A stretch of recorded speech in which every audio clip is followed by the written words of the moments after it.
SSC 2026 শিক্ষার্থীদের জন্য আজ ত্রিকোণমিতিক কিছু গুরুত্বপূর্ণ অঙ্ক নিয়ে আমরা হাজির হয়েছি। খুবই গুরুত্বপূর্ণ এবং এই অঙ্কগুলো আসলে শুধু এসএসসি না, নবম, দশম, এসএসসি তিনটা লেভেলের ক্যাটাগরির জন্য প্রযোজ্য। অঙ্কগুলো খুবই মোস্ট ইম্পর্টেন্ট, অর্থাৎ 2026 গুরুত্বপূর্ণ। তাহলে চলো বন্ধুরা, আমরা অঙ্কগুলো দেখি কিভাবে কাজটা করা যায়। প্রশ্ন: যদি tan theta plus sin theta equal m, tan theta minus sin theta equal two n হলে প্রমাণ করো যে m square minus n square equal to 4√mn। একটা অঙ্ক, 2 নম্বর একটা অঙ্ক। cot theta plus cos theta equal two a, cot theta minus cos theta equal two b হলে প্রমাণ করো যে a square minus b square equal to 4√ab। চলো বন্ধুরা, আমরা এই অঙ্কটা কিভাবে করা যায় সেটা তো দেখি, যে কোন প্রক্রিয়ার মাধ্যমে অঙ্কটা করা যায়, যে করলে সহজ মনে হবে।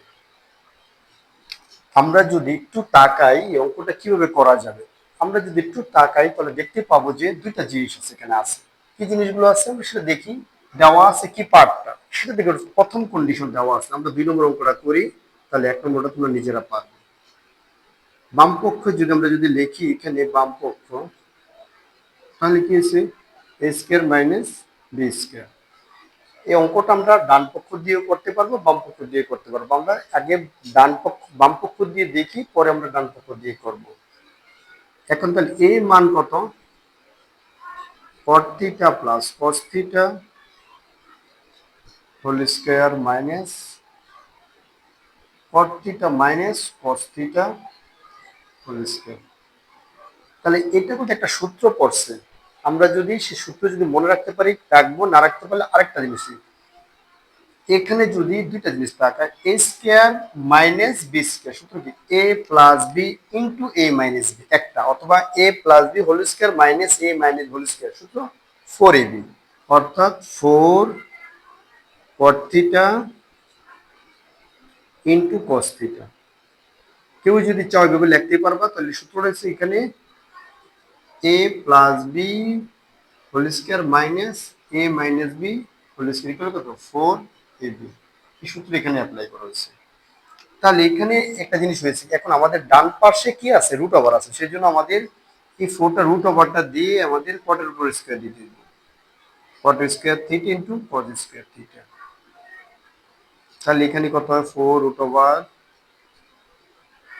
Cot square theta equal to 1 minus sin square theta. কি হয়?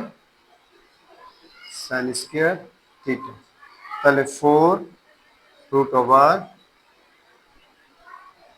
cot square theta minus cot square theta into sin square theta. তাহলে এখানে 4√, cot square theta minus cot theta cos theta by sin theta, cos square theta by sin square theta into sin square theta. তাহলে sin square কাটা যায়, তাহলে 4√, cot square theta minus cos square theta. এটাতে লেখা যায় 4√, cot theta plus cos theta into cot theta minus cos theta. তাহলে 4√, কত? ab। তাহলে দেখো খুব সহজভাবে অঙ্কটা আমরা কি করে ফেললাম, খুব সহজ এবং স্বাভাবিক নিয়মে আমরা কি করলাম, অঙ্কটাকে করে ফেললাম। এখন যদি কেউ চায় যে স্যার না আমি এভাবে করব না, আমি ডান পক্ষ দিয়ে করব, তাহলে চলো আমরা কিভাবে অঙ্কটা করি সেটা আমরা দেখি। ডান পক্ষ দিয়ে যদি আমরা কেউ করতে চাই, এটা বাম পক্ষ দিয়ে আমরা করলাম। কেউ যদি চায় না স্যার আমি ডান পক্ষ দিয়ে করব, তাহলে কিভাবে অঙ্কটা করব সেটা আমরা একটু দেখব। ঠিক আছে, তাহলে দেখি আমরা কিভাবে করা যায়, ডান পক্ষ দিয়ে করা যায়। কেউ যদি বলে না স্যার আমি বাম পক্ষ দিয়ে করবো না, আমি ডান পক্ষ দিয়ে করবো, আমাকে ডান পক্ষ দিকে শিখান, আমাকে ডান পক্ষ দিয়ে শিখান, তাহলে আমরা ডান পক্ষ লিখবো। ডান পক্ষ কিভাবে করবো, দেওয়া আছে কত 4ab রুট ওভার, তাহলে এই 4 ঠিক রাখলাম, রুট ওভার ab, এর মান কত, এর মান কত cot theta plus cos theta into cot theta minus cos theta. এখন যদি আমি 4 রুট ওভার এখানে যদি লিখি cot square theta minus cos square theta, তাহলে 4 root over cos square theta by sin square theta minus cos square theta. তাহলে এখানে 4 root over এই cos স্কয়ার যদি কমন নিয়ে নেই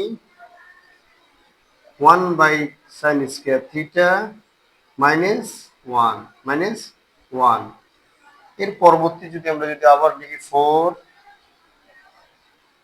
cos square theta 1 by sin square theta, তো cosec square theta কত, cosec square minus 1, তো cosec square minus 1 সমান সমান cot square theta, cos square theta into cot square theta, square root কাটা যায় 4 cot theta into cos theta, পরিবেশ সূত্র a plus whole square plus a whole square, তাহলে মানে কত cot theta plus cos theta whole square minus cot theta minus cos theta whole square, তাহলে এটা a square minus b square সমান ডান পক্ষ, সমান কি ডান পক্ষ, বাম পক্ষ সমান বাম পক্ষ। তাহলে দেখো কি শিক্ষার্থী বন্ধুরা, আমরা যদি এভাবে যদি অঙ্কটা করি ডান পক্ষ সমান কি হয় বাম পক্ষ হয়ে যায়, অর্থাৎ একটা অঙ্ককে দুইটা প্রক্রিয়ার মাধ্যমে করা যায়। এই অঙ্কটা খুব মোস্ট ইম্পর্টেন্ট একটা অঙ্ক, তোমরা যদি চেষ্টা করো অবশ্যই এসএসসি 2026 সালে অথবা স্কুলের যে মূল্যায়ন পরীক্ষা চলমান, স্কুলের যে মূল্যায়ন পরীক্ষা চলমান তাতে আসতে পারে, স্কুলের যে মূল্যায়ন পরীক্ষা চলমান তাতে কি আসতে পারে। সকলকে ধন্যবাদ।